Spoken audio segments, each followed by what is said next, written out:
شهر رمضان الذي أنزل فيه القرآن هدى للناس وبينات من الهدى ورحمة الله وبركاته. الحمد لله رب العالمين والصلاة والسلام على أشرف الأنبياء والمرسلين وعلى آله وصحبه أجمعين ومن تبعهم بإحسان إلى يوم الدين. أما بعد. معزز سامعین، اللہ رب العالمین کا احسان و فضل و کرم ہے. الحمدللہ اللہ رب العالمین نے آج ہمیں 19واں روزہ اور 20ویں تراویح مکمل کرنے کی توفیق دی. اللہ رب العالمین سے دعا ہے کہ اللہ رب العالمین ہماری ان عبادتوں کو قبول بھی فرمائے. آمین. معزز سامعین، 20ویں پارے کا مختصر خلاصہ میں آپ کے سامنے رکھنا چاہوں گا. اس پارے کی بالکل شروعات میں اللہ رب العالمین نے توحید کے چند دلائل کا بیان فرمایا ہے. یہ سورہ نمل ہے اور اس کی آیت نمبر 60 سے اللہ رب العالمین نے یہ بات شروع کی ہے. اللہ رب العالمین نے فرمایا امن خلق السماوات والارض وانزل لكم من السماء ماء. کون ہے جس نے آسمان و زمین کو پیدا کیا، اور کون ہے جو تمہارے لیے آسمان سے بارش برساتا ہے. اور پھر اللہ رب العالمین ہی ہے جو اس بارش کے ذریعے زمین پھاڑ کر کے پیڑ پودے گھاس پھوس اگاتا ہے جو انسانوں اور جانوروں دونوں کے لیے فائدہ مند ہے. اسی طرح سے یہ بات بیان کر کے اللہ رب العالمین نے فرمایا اِلٰہٌ مع اللہ، کہ اللہ کے ساتھ بھی کوئی معبود ہے. اللہ رب العالمین کے ساتھ بھی کوئی معبود نہیں تو اللہ کے علاوہ تو ہے ہی نہیں. یعنی یہ جو کاریگری ہے، جو کام اللہ رب العالمین نے بیان فرمائے ہیں، ان تمام کاموں میں اللہ رب العالمین یکتا ہے، تنہا ہے. یعنی ایسا ہرگز نہیں ہے کہ اللہ رب العالمین نے آسمانوں کو بنایا ہو، پیدا کیا ہو، اور آسمان کا کوئی حصہ یا ایک آسمان کسی اور نے بنایا ہو. ایسا نہیں ہے. اللہ رب العالمین نے ہی آسمان بنائے ہیں. ایسا بھی نہیں ہے کہ اللہ رب العالمین کسی ایک ملک میں زمین کے کسی ایک حصے میں برساتا ہے، بارش نازل فرماتا ہے، تو زمین کے کسی دوسرے حصے میں کوئی اور یہ کام کرتا ہے. ایسا بھی نہیں ہے. تو اللہ رب العالمین نے یہاں ہمیں بیدار کیا ہے کہ تم اپنی عقلوں کی کھڑکیوں کو کھولو اور سمجھو اس بات کو کہ جب اللہ رب العالمین کے ساتھ کوئی معبود نہیں، کوئی اس کے ساتھ بھی نہیں، ہمسر نہیں، وَلَمْ يَكُنْ لَهُ كُفُوًا أَحَدٌ، اس کی برابری کا کوئی نہیں، تو اس کے علاوہ اس جیسا کوئی کھڑا کیسے ہو سکتا ہے؟ تو دنیا میں جتنے بھی بنائے گئے ہیں وہ سب جھوٹے ہیں. پھر آگے اللہ رب العالمین نے فرمایا امن جعل الارض قرارا وجعل خلالها انہارا وجعل لها رواسي وجعل بين البحرين حاجزا اِلٰہٌ مع اللہ بل اکثرهم لا يعلمون. اللہ رب العالمین نے فرمایا کون ہے جو جس نے زمین پیدا کی، زمین میں نہریں اللہ رب العالمین نے نکالی، اور اس میں اللہ نے پہاڑوں کو گاڑا، اور اللہ رب العالمین ہی جو سمندروں کو چلاتا ہے. یہ سب اللہ رب العالمین ہی تو ہے کرنے والا. اِلٰہٌ مع اللہ کا ان تمام کاموں میں سے کوئی ایک کام کوئی دوسرا کوئی ایسا ہے جو کرتا ہو؟ ایسا کوئی بھی نہیں ہے. سارے کام اللہ رب العالمین کرتا ہے. اسی لیے سب معاملات اپنی جگہ بالکل سٹیک چل رہے ہیں. یعنی کوئی چیز اپنی فطرت سے اور اپنی ذمہ داری سے ہٹ کر نہیں ہوتی. سمندر کا جو کام ہے جب سے اللہ نے پیدا کیا وہ سمندر کا کام سمندر کر رہا ہے. سورج اور چاند کا جو کام ہے وہ سورج اور چاند کر رہے ہیں. کبھی ایسا نہیں ہوا کہ سورج نے چاند کا کام کر لیا ہو، چاند نے سورج کا ذمہ داری اٹھا لی ہو. اگر اللہ رب العالمین کے ساتھ یا اللہ کے علاوہ دنیا میں کوئی معبود مانا جائے تو پھر یہ لازم آتا ہے کہ ان میں بدلاؤ ہونا چاہیے.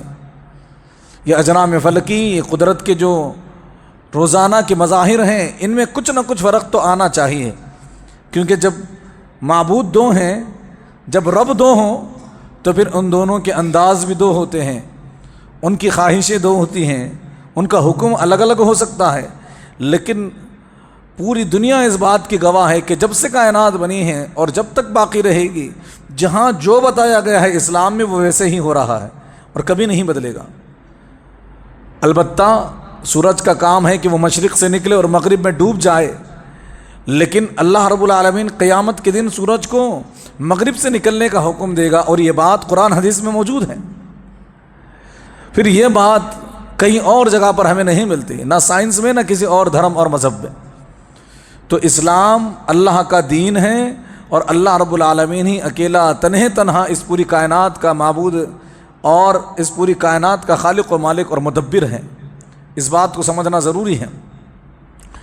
پھر اللہ نے فرمایا امن یجیب المضطر اذا دعاہ ویکشف السوء ویجعلکم خلفاء الارض، کوئی ہے جو مشکل میں پڑے ہوئے مجبور لاچار کی دعا کو سنتا ہو، جواب دیتا ہو جب وہ اسے پکارے۔ اللہ رب العالمین کے علاوہ کوئی ایسا نہیں کر سکتا۔ وگرنہ دیکھیے دنیا میں کتنے انسان اور کتنی زبانیں اور ان کے اپنی اپنی ضرورتیں، اگر وہ الگ الگ خداؤں سے جو مانگ رہے ہیں، جن کو بنایا گیا ہے جھوٹے معبود، ان سے مانگ رہے ہیں، اگر واقعی میں وہ اس لائق اور قابل ہوتے تو دنیا میں کسی کی ضرورت پوری ہی نہیں ہوتی۔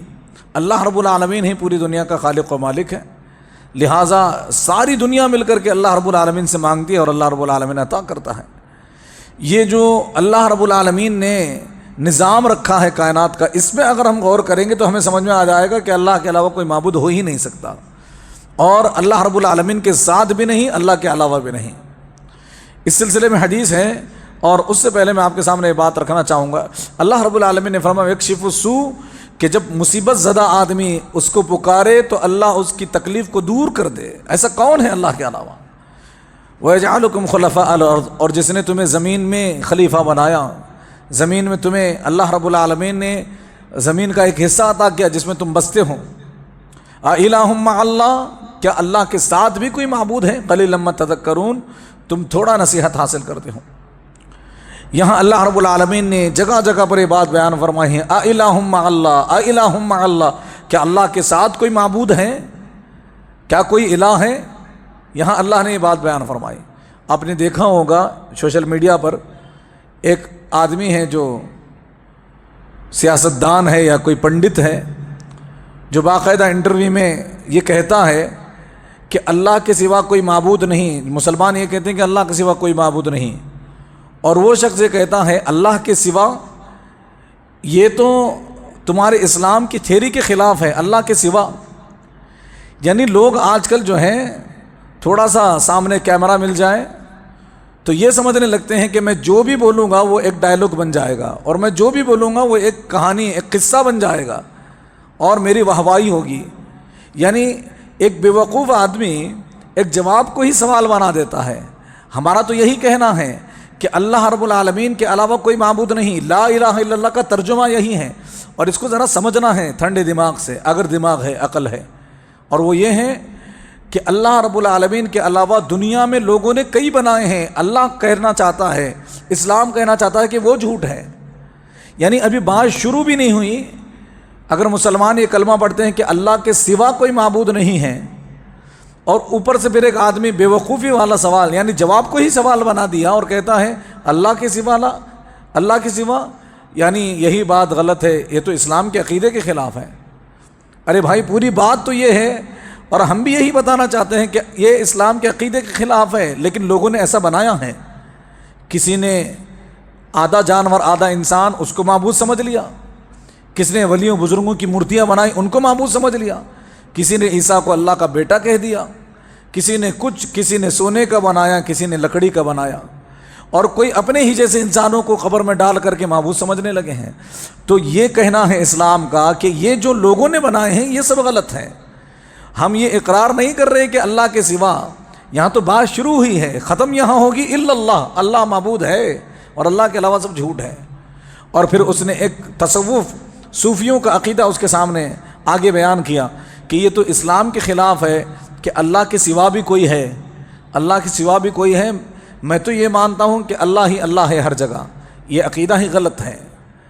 یعنی کچھ ہمارے بیوقوف کم علم مسلمانوں نے یہ بات لوگوں میں مشہور کر دی، وحدت الوجود کا عقیدہ کہ اللہ ہر جگہ ہے، تصوف گھٹیا ترین عقیدہ ہے، کفری عقیدہ ہے، اور مسلمان تو مسلمان، پھر غیر مسلم بھی اس کا مذاق اڑا رہے ہیں، اور اسی بات کو لے کر کے آگے بڑھتے ہیں، اور لوگ جو ہے واہوائی، یعنی شریعت سے دوری اور اسلام اور منہج سلف کا علم نہ ہونے کی وجہ سے یہ سب بیماریاں آتی ہیں۔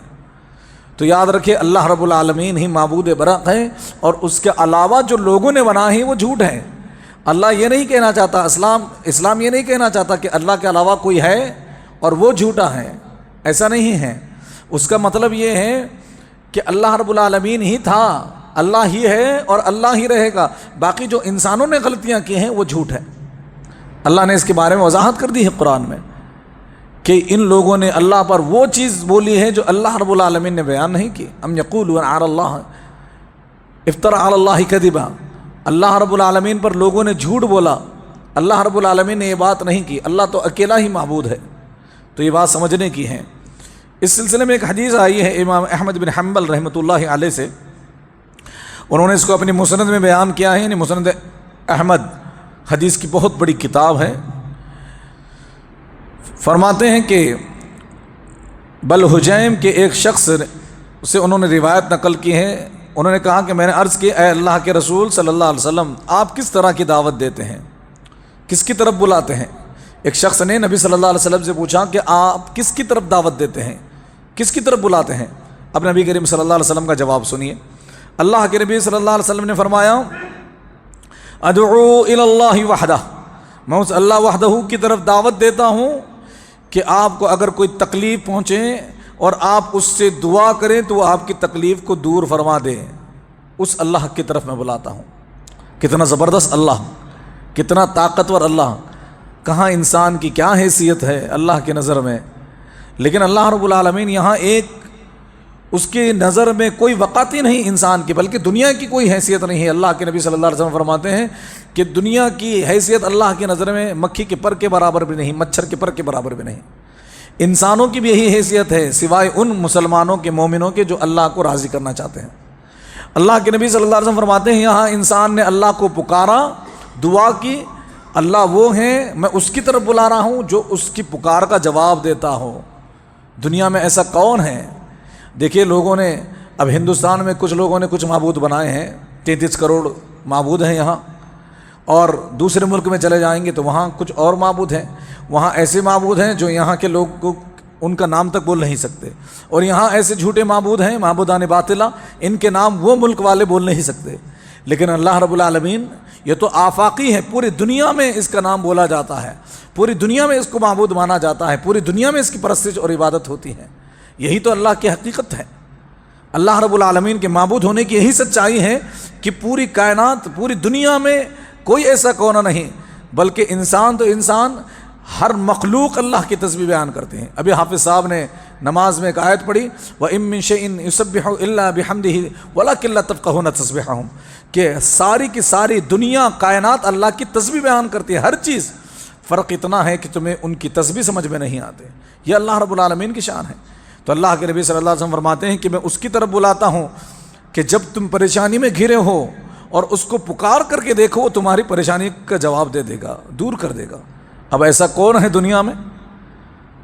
اب یہاں اگر ہندوستان کے کسی ایک جھوٹے معبود کو پکڑ لیا جائے جو آدھا انسان آدھا جانور ہے، اور اس کو پکڑ کر کے پھر کسی امریکہ کے کسی ایک آدمی کو کہا جائے کہ اس کا نام پکارو، وہ تو اس کو مانتا ہی نہیں ہے، وہ تو اس کو معبود ہی نہیں مانتا، وہ تو اس کا مذاق اڑائے گا۔ اور اسی طرح سے امریکہ میں کوئی اگر اس طرح کا یا کسی اور ملک میں اس طرح کا کوئی جھوٹا معبود بنا لیا گیا ہو تو دوسرے لوگ اس کو مانتے نہیں ہیں، لیکن اللہ کی ذات ایسی ہے کہ اللہ رب العالمین نے خود یہ بیان فرما دی ہے کہ جو بھی انسان پیدا ہوتا ہے وہ اللہ کو مان کر کے پیدا ہوتا ہے، مسلمان پیدا ہوتا ہے۔ پھر فرماتے ہیں اور اگر کسی جنگل میں اپنی سواری گم کر بیٹھو اور اس سے دعا کرو تو وہ آپ کی سواری آپ کو ملا دے۔ اللہ اکبر۔ دیکھیے اللہ رب العالمین کی شان دیکھیے کتنی عظیم ہے، اس کے لیے کوئی خطہ، کوئی علاقہ محدود نہیں، جنگل میں دنیا کے کسی کونے میں ہو اور پھر اللہ کو پکارو، دیکھو تمہارے لیے مدد آ جائے گی۔ یہاں جن لوگوں نے معبود بنائے ہیں ان کا تو ایک علاقہ ہے، ایک خطہ ہے، اس کے علاوہ وہاں دوسری جگہ پر اس کے نہیں چلتے، آپ دیکھ لیجئے۔ لیکن اللہ رب العالمین کے بارے میں رسول اللہ صلی اللہ علیہ وسلم یہی نہیں بیان فرماتے کہ صرف عرب کے لوگوں کی مسائل حل کرے گا اللہ رب العالمین اور عرب کے ہی میدان میں ان کی باتوں کو سنے گا، بلکہ فرماتے ہیں کہ کسی دنیا کے جنگل میں تم اپنی سواری گم کر بیٹھو اور پھر اللہ کو پکارو تو دیکھو پھر وہ تمہاری کیسے مدد کرتا ہے۔ اس سے دعا کریں تو وہ آپ کی سواری آپ کو ملا دے، اور وہ کہ اگر آپ قحط سالی میں مبتلا ہوں اور اس سے دعا کریں تو وہ ہریالی اور شادابی پیدا فرما دے۔ اگر تمہارے پاس انگوریاں نہیں لگ رہی، اگر تمہارے پاس پھل پھلواریاں اور اناج نہیں اگ رہے، اس کو پکار کر کے دیکھو، وہ تمہارے لیے ہریالی بچھا دے گا۔ اور فرماتے ہیں، راوی کا بیان ہے، میں نے عرض کی کہ مجھے وصیت فرمائیے۔ اللہ کے نبی صلی اللہ علیہ وسلم فرمایا کسی کو گالی نہ دو، نیکی میں کوتاہی نہ کرو، یعنی سستی نہ کرو، خواہ یہ نیکی اپنے بھائی سے خندہ پیشانی سے ملنا ہی کیوں نہ ہو، یعنی چھوٹی سی نیکی بھی اگر تمہیں موقع ملے تو کر گزرو، اتنی چھوٹی کہ تمہارے بھائی سے ملتے وقت مسکرا کر کے ملنا ہو، تھوڑا اس کو عزت دینا ہو، احترام سے ملنا ہو، یہ چھوٹی سی نیکی کا موقع بھی تمہیں ملے تو یہ بھی نہ چھوڑو۔ اور پھر فرمایا اللہ کے نبی صلی اللہ علیہ وسلم نے، یا پانی پینے والے کے برتن میں اپنے ڈول سے پانی ڈالنا ہی کیوں نہ ہو، کوئی پانی پی رہا ہو اور اپنے پاس سے پانی اس کو دے دینا، یہ بھی ایک نیکی ہے، رسول اللہ صلی اللہ علیہ وسلم نے بیان فرمایا ہے۔ پھر فرماتے ہیں اپنے تہبند کو نصف پنڈلی تک رکھو، یعنی اپنے کپڑے کو مردوں کے لیے کہا کہ یہ جو گودا ہوتا ہے گھٹنے کے نیچے، اس کے آدھے حصے تک اللہ کے نبی صلی اللہ علیہ وسلم نے کپڑے کو رکھنے کو کہا۔ اگر یہ نہ کر سکو تو ٹخنوں کے اوپر تک رکھو، یعنی اتنا اونچا نہیں رکھ سکتے تو کم از کم ٹخنوں کے اوپر رکھو۔ تہبند کو کپڑوں کے نیچے لٹکانے سے اجتناب کرو، کیونکہ تہبند کو ٹخنوں سے نیچے لٹکانا تکبر ہے اور اللہ تکبر کو پسند نہیں فرماتا۔ دیکھیے ایک آدمی نے جب یہ پوچھا کہ آپ کس چیز کی طرف دعوت دیتے ہیں تو اللہ کے نبی صلی اللہ علیہ وسلم نے پہلے اللہ رب العالمین کی تعریف بیان کی اور اسلام کی وہ چھوٹی چھوٹی باتیں ہیں جن کے فائدے اتنے زیادہ ہیں اور جن اخلاقیات کو دنیا میں کسی مذہب میں بیان نہیں کیا گیا، اتنا چھوٹا چھوٹا ادب کہ کپڑا کیسا پہننا ہے، کسی اور کو مدد، اور کوئی یہ نہ سمجھے کہ مدد سے مراد بہت بڑی مدد ہوگی تو ہی مدد ہوگی۔ اللہ کے نبی صلی اللہ علیہ وسلم فرمایا کہ تم اپنے مگ سے اس کے لیے پانی ڈال سکتے ہو تو پانی ہی ڈال دو، کسی سے ہنس کر ملاقات کر سکتے ہو تو ملاقات ہی کر لو، یہ بھی تمہارے لیے نیکی ہے۔ تو اللہ کے نبی صلی اللہ علیہ وسلم نے اس آدمی کو یہ بات سمجھا دی۔ اسی طرح سے آگے چل کر کے اللہ رب العالمین نے موسیٰ علیہ السلام کی ماں کی طرف جو تدبیر کے بارے میں وحی نازل فرمائی تھی اس کا ذکر کیا ہے، کیونکہ سورہ قصص ہے، سورہ قصص میں موسیٰ علیہ السلام کا بڑا ہی بہترین واقعہ، یعنی تفصیلاً اس میں جو آیا ہے سورہ طٰہٰ میں اور سورہ قصص میں بہترین طریقے سے اللہ رب العالمین نے بیان فرمایا ہے۔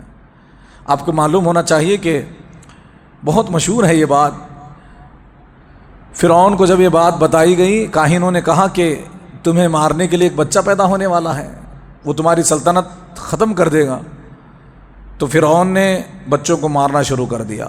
اس نے یہ کیا کہ 1 سال بچوں کو مارا جائے اور 1 سال چھوڑ دیا جائے۔ اللہ کی مرضی دیکھیے کیسی ہے، اللہ رب العالمین جو چاہے سو کر سکتا ہے، اسے ہم سمجھ سکتے ہیں۔ فرعون نے ایک پابندی لگا دی کہ 1 سال بچوں کو مارا جائے، 1 سال بچوں کو چھوڑ دیا جائے۔ جس سال بچوں کو چھوڑنے کی باری تھی اس سال ہارون علیہ السلام پیدا ہوئے، حضرت موسیٰ علیہ السلام کے بھائی ہارون پیدا ہوئے اور ان کو چھوڑ دیا گیا۔ جس سال بچوں کو قتل کرنے کی باری تھی اسی سال موسیٰ علیہ السلام پیدا ہوئے۔ یہی وہ بچہ ہے جو آگے جا کر کے فرعون کو پانی میں ڈبوئے گا اللہ کی مرضی سے۔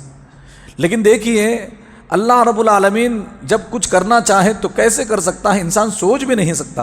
یہ واقعہ ہم ہمیشہ زبانی یاد رکھ لیں اپنی زندگی میں، کتنی بھی مصیبتیں ہوں، کیسے بھی حالات گھرے ہوئے ہوں، یہ واقعہ ہمارے لیے اچھا ہے کہ اللہ راستے ایسے نکالتا ہے کہ ہم سوچ بھی نہیں سکتے۔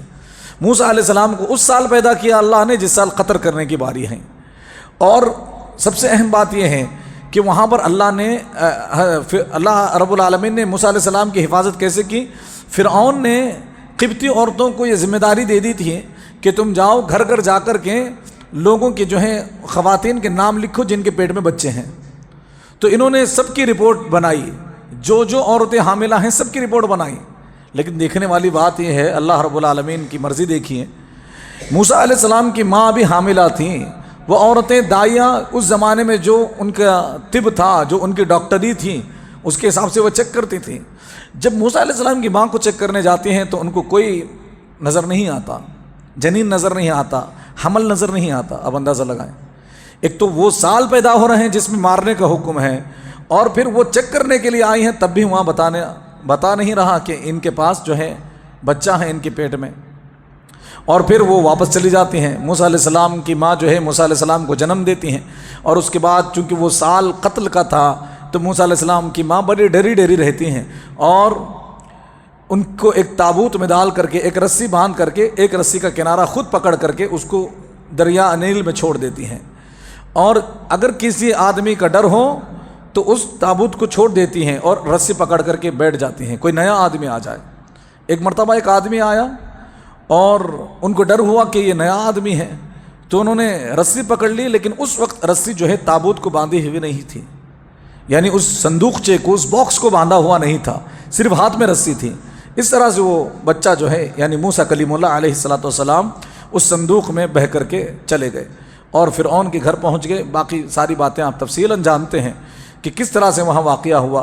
فرعون کی بیوی نے کہہ دیا موسیٰ علیہ السلام کے بارے میں بڑا ہی پیارا دلکش بچہ ہے، بڑا ہی دلچسپ بچہ ہے، جو بھی دیکھتا ہے اس سے محبت کرنے لگتا ہے۔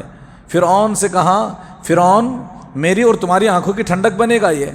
تو فرعون نے کہا کہ نہیں، صرف تمہاری ہی آنکھوں کی ٹھنڈک بنے گا، میری آنکھوں کی ٹھنڈک نہیں بنے گا۔ اور کہنے لگا کہ ہو سکتا ہے یہی وہ بچہ ہوں جو مجھے مارنے والا ہے، میری سلطنت کو اکھاڑنے والا ہے، لیکن پھر بھی دیکھیے اللہ کی مرضی، جو سال میں قتل ہونے والے بچے ہیں اس سال میں پیدا ہوئے، اس کے باوجود اللہ نے بچا لیا۔ پھر وہ تابوت ان کے ہاتھ سے چھوٹتا ہے، اور چھوٹ کر جانا بھی چاہیے، کہاں جانا چاہیے؟ فرعون کے گھر پہنچ جاتا ہے، جو مارنے کی پلاننگ کر رہا ہے اسی کے گھر میں چلا گیا۔ اور موسیٰ علیہ السلام کو فرعون نے لیا، اپنے ہاتھوں میں لے کر کے پالا، لیکن ان کو مارا نہیں۔ اس ایک بچے کی وجہ سے اس بدبخت نے کئی معصوموں کی جان لی تھی، کئی معصوموں کو مارا تھا، لیکن وہی بچہ اب اپنے ہاتھ میں کھلاتا پلاتا بڑا کرتا ہے۔ اللہ رب العالمین دیکھیں کیسی حفاظت کرتا ہے، اللہ اکبر۔ تو اللہ رب العالمین جب کچھ کرنا چاہے تو کر گزرتا ہے، اور اس کے لیے کوئی سبب، کوئی وجہ، کوئی ریزن کی ضرورت نہیں۔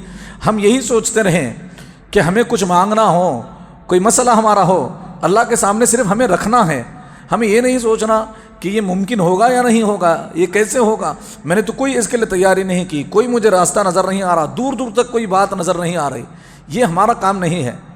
آپ کو معلوم ہے حضرت عمر رضی اللہ عنہ نے دعا کی تھی، کہا تھا کہ اللہ رب العالمین مجھے مدینہ میں شہادت کی موت عطا فرما۔ تو سننے والے نے کہا کہ یہ کیسی بات ہے آپ کی، شہادت کے لیے آپ کو مدینہ سے باہر جانا پڑے گا، جہاد میں جانا پڑے گا، آپ شہید بھی ہونا چاہتے ہیں اور مدینہ چھوڑنا بھی نہیں چاہتے۔ تو حضرت عمر رضی اللہ عنہ نے فرمایا تھا کہ میرا کام مانگنا ہے، جس طرح سے دینا ہے وہ اللہ کی مرضی ہے۔ واقعی میں ایسا ہی ہوا، مدینے میں اور شہادت کی موت انہیں ملی، مسجد میں اللہ رب العالمین نے شہادت کی موت مسجد میں دی ان کو جہاد میں، جنگ میں جا کر کے شہید ہونا نہیں پڑا۔ اب اندازہ لگائیں، یعنی اللہ رب العالمین جو چاہے سو کر سکتا ہے، تو ہمیں جو چاہے سو اس سے مانگنا چاہیے۔ جو بھی ہمارا مسئلہ ہے، ٹیڑھا میڑھا ترچھا، سالوں پرانا برسوں پرانا، جو بھی ہو، جہاں بھی وہ اٹکا ہوا ہو، ہم اللہ کے سامنے رکھیں۔ اللہ رب العالمین کے لیے یہ جھمیلا نہیں ہے، جھمیلا ہمارے لیے ہے۔ اللہ رب العالمین اس کے صرف ایک مرضی سے وہ تمام گرہیں، وہ تمام گانٹھیاں کھول دے گا جو ہماری زندگی کی مصیبتوں کے طور پر ہے۔ تو اللہ رب العالمین کو پکارنا چاہیے اور اللہ رب العالمین سے خوب مانگنا چاہیے۔ کل پہلی طاقت ہے لیلۃ القدر کو تلاش کرنے کے لیے، جب آپ اور میں تراویح وغیرہ سے فارغ ہو جائیں، قرآن پڑھیں، زیادہ سے زیادہ رو رو کر کے گڑ گڑا کر کے دعائیں کریں، ساری زندگی کے مسئلے اللہ کے سامنے رکھ دیں، کوئی ناممکن ممکن ساری باتیں اللہ کے سامنے رکھ دیں، پھر اللہ رب العالمین دیکھیے کیسے مسائل حل کرتا ہے انشاءاللہ۔ پھر اللہ رب العالمین نے آگے چل کر کے ایک بات بیان فرمائی ہے، ویسے 2-3 اور پوائنٹ تھے لیکن بس ایک نقطہ میں آپ کے سامنے رکھ کر تاکہ پارے کا حق ادا ہو جائے اپنے بات کو مکمل کر دینا چاہتا ہوں۔ سورہ عنکبوت ہے، اور سورہ عنکبوت میں اللہ رب العالمین نے ایک آیت نازل فرمائی، اس آیت کا نمبر 13 ہے۔ اللہ نے فرمایا وَقَالَ الَّذِينَ كَفَرُوا لِلَّذِينَ آمَنُوا اتَّبِعُوا سَبِيلَنَا وَلْنَحْمِلْ خَطَايَاكُمْ، کفار نے مومنوں سے کہا کہ تم ہماری پیروی کرو، ہمارے راستے پر چلو، تمہارے گناہ ہم ڈھو لیں گے۔ کیسی بے وقوفی والی بات ہے کہ تمہارے گناہ ہم ڈھولیں گے، وما ہم بحاملین من خطایاہم من شیء، اللہ نے فرمایا کہ ان کے گناہوں میں سے کچھ بھی نہیں ڈھو سکتے، انہم لکاذبون، وہ جھوٹے ہیں۔ پھر اللہ نے کیا فرمایا، وَلَيَحْمِلُنَّ أَثْقَالَهُمْ أَثْقَالًا مَعَ أَثْقَالِهِمْ وَلَيُسْأَلُنَّ يَوْمَ الْقِيَامَةِ عَمَّا كَانُوا يَفْتَرُونَ، اور یقیناً اپنے بوجھ اور اپنے بوجھوں کے ساتھ کئی اور بوجھ ضرور اٹھائیں گے، اور جو کچھ وہ جھوٹ گھڑتے رہیں روز قیامت ان کے متعلق ان سے ضرور پوچھا جائے گا۔ یعنی مسلمانوں کو تو اس لیے ورغلاتے تھے کہ تم ہماری پیروی کرو، گناہ ہو جائے گا تو ہم دیکھ لیں گے۔ اللہ رب العالمین نے فرمایا یہ اتنا آسان نہیں ہے، ان کے گناہوں کا بوجھ بھی ان پر قیامت کے دن ڈالا جائے گا، پھر جو ہے ان کی آخرت جو ہے برباد ہو جائے گی۔ اس کے تعلق سے ایک حدیث ہے، وہ حدیث میں آپ کے سامنے رکھنا چاہوں گا۔ امام ابن ابو حاتم نے سیدنا ابو امامہ الباہلی رضی اللہ عنہ سے روایت نقل کی ہے، فرماتے ہیں اللہ کے نبی صلی اللہ علیہ وسلم فرمایا اپنے آپ کو ظلم سے بچاؤ، بے شک اللہ تعالیٰ قیامت کے دن قسم کھائے گا، اللہ قسم کھائے گا، چنانچہ ارشاد فرمائے گا مجھے اپنے عزت و جلال کی قسم آج ظلم مجھ سے بچ نہ سکے گا۔ پھر ایک اعلان کرنے والا یہ اعلان کرے گا کہ فلاں ابن و فلاں کہاں ہیں، فلاں کا بیٹا فلاں شخص کہاں ہے۔ وہ آئے گا تو اس کے پیچھے پہاڑوں جیسی نیکیاں آ رہی ہوں گی، لوگ آنکھیں اٹھا کر کے ان کی طرف دیکھیں گے، حتیٰ کہ وہ اللہ رب العالمین کے سامنے کھڑا ہو جائے گا تو وہ منادی کو حکم دے گا، یعنی پکارنے والے کو حکم دے گا، اور وہ یہ اعلان کرے گا کہ جس کا فلاں ابن فلاں پر، یہ فلاں شخص ہے، زید بن خالد اس کا نام ہے، اس پر اگر کسی کا کوئی حق ہے یا اس نے کسی پر ظلم کیا ہے تو وہ آ جائے۔ لوگ آ کر جمع ہوتے جائیں گے اور رحمان عز و جل کے سامنے کھڑے ہو جائیں گے۔ رحمان فرمائے گا میرے بندے کی طرف سے ادا کر دو، وہ کہیں گے ہم اس کی طرف سے کیسے ادا کریں؟ اللہ رب العالمین فرمائے گا اس کی نیکیاں لے کر اس کو دے دو، ان کو دے دو۔ فرشتے اس کی نیکیاں لے کر ان حقداروں کو دینا شروع کر دیں گے، یہاں تک کہ اس کی نیکیاں نہ بچیں گی، جبکہ مظلوم ابھی باقی ہوں گے۔ اللہ رب العالمین فرمائے گا میرے بندے کی طرف سے ادا کر دو، تو فرشتے کہیں گے اس کی تو ایک نیکی بھی نہیں بچی، ابھی تھوڑی دیر پہلے پہاڑ لے کر کے آیا تھا، اب تو کوئی نیکی نہیں بچی۔ اللہ فرمائے گا کہ ان حقداروں کے گناہ لے کر کے اس پر ڈال دو۔ پھر اللہ کے نبی صلی اللہ علیہ وسلم نے یہی آیت پڑھی اور فرمایا وَلَا يَحْمِلُنَّ أَثْقَالَهُمْ أَثْقَالًا مَعَ أَثْقَالِهِمْ وَلَا يُسْأَلُنَّ يَوْمَ الْقِيَامَةِ عَمَّا كَانُوا يَفْتَرُونَ، اور یقیناً وہ اپنے بوجھ بھی اٹھائیں گے اور اپنے بوجھوں کے ساتھ اور لوگوں کے بوجھ بھی، اور جو بہتان باندھتے رہیں قیامت کے دن ان کے متعلق ان سے ضرور اللہ رب العالمین باز پرس کرے گا۔ اللہ رب العالمین پوچھے گا جو جھوٹ بولا کرتے تھے۔ اب اندازہ لگائیں کتنا خطرناک گھمبیر مسئلہ ہے کہ ہم جو ہے حقوق العباد کو پامال کر دیں۔ حقوق العباد میں جو سب سے قریبی رشتے ہیں پہلے ان کا سب سے زیادہ خیال رکھنا چاہیے، اور یہ مہینہ ختم ہونے سے پہلے ہم اور آپ جو ہے صلح صفائی کر لیں، رشتہ داروں کے پاس جائیں، چاہے ہماری غلطی کیوں نہ ہو یا ان کی غلطی کیوں نہ ہو، جا کر کے معافی تلافی کر لیں۔ دیکھیے معافی مانگنے سے کیا ہوگا، تھوڑی دیر کے لیے وہ کہے گا کہ اب آیا اونٹ پہاڑ کے نیچے، اب تم اپنی حیثیت پر آ گئے، اب تم اپنی اوقات پر آ گئے، معلوم ہو گیا کہ تمہاری غلطی تھی۔ جو بھی کہے گا، ایک دن، 2 دن، 1 مہینہ، سال بھر کی بات ہے، لوگ کہتے رہیں گے، ہم سنتے رہیں گے، ہم نے معافی مانگ لی، قیامت کے دن اس مسئلے سے ہٹ جائیں گے، حجت تمام ہو جائے گی۔ یہ بہت بڑا مسئلہ ہے کہ ہم نے کسی سے معافی نہیں مانگی، صرف ناک نیچی کے ڈر کی وجہ سے، تو قیامت کے دن یہ سارے بوجھ لے کر کے آئیں گے اور ہماری نیکیاں چھن جائیں گی ہم سے، اور نیکیوں کے باوجود گنہگار وہاں پر جو ہے گھوشت کر دیا جائے گا اور جہنم میں ڈال دیا جائے گا۔ لہذا ہم اور آپ کو اس میں احتیاط کرنا چاہیے کہ ہم اب اللہ کے حقوق تو ادا کر رہے ہیں، اللہ بڑا رحمان و رحیم ہے، کہیں کوتاہی ہو جائے تو معاف کر دے گا، لیکن بندوں کے حقوق بندے ہی معاف کریں گے، اور اس کی شکل یہ ہوگی کہ قیامت کے دن ہماری نیکیاں کھا جائیں گے۔ لہٰذا ہم اور آپ کو چاہیے کہ ہم اپنی نیکیوں کی حفاظت کریں۔ جو بھی ہمارے رشتہ دار ہیں، قریبی یا دوری، جس پر ہم نے ظلم کیا ہو، جس کا حق مارا ہو، جا کر کے معافی تلافی کر لیں، اور اس میں تھوڑی بہت اگر ہمیں تکلیف اٹھانی پڑے تو کوئی بات نہیں، لیکن ہم آخرت کو اپنے بچانے کی کوشش کریں۔ اللہ رب العالمین سے دعا ہے کہ باری تعالیٰ ہم تمام مسلمانوں کو کہیں حسن باتوں پر کہنے سننے سے زیادہ عمل کرنے کی توفیق عطا فرمائے۔ اللہ رب العالمین ہماری نمازوں کو، عبادتوں کو، ہماری دعاؤں کو، ذکر و اذکار کو، استغفار کو اللہ رب العالمین قبول فرمائے۔ گناہوں کی معافی مانگنے کے اللہ ہمیں توفیق عطا فرمائے، اور معافی مانگنے کے بعد اللہ ہمارے گناہوں کو معاف بھی فرمائے۔ آمین۔ وصلی اللہ علی نبینا محمد۔ سبحانک اللہم